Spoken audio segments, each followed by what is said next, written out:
I had Larry Summers on the show not too long ago, and he said specifically with regards to kind of energy and its impact on, international relations, that China is a prison, Japan is a nursing home, and Europe is a museum. Can I ask, do you agree with that statement? And how do you think about that with regards to the discussion we just had on how energy changes international power flows? I think what Larry was probably talking about was demographics. Europe is an aging demographic. China and Japan are rapidly aging.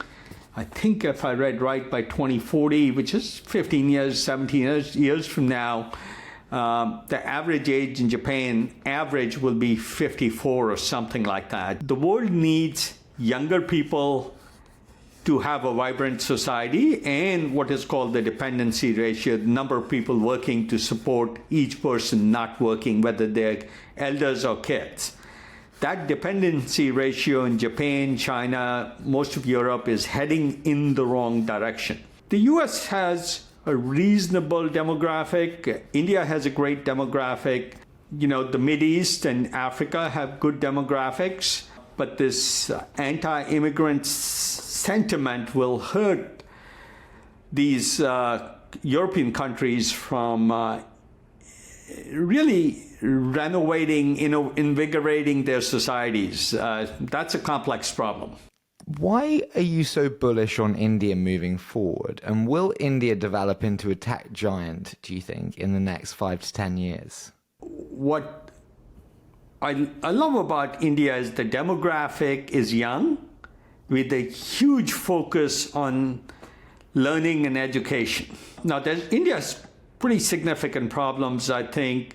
Leaving a population like the Muslim population behind in India would be a huge disaster and could completely change the optimistic projection I have for India if we leave a part of the population behind, and that becomes a source of violence, rioting, things we've seen. But generally, a well-educated population and a core set of technologists and English as a language, a common language, Western values, democracy as a value, all those make India a pretty good candidate, as does, Brazil's similar in many ways.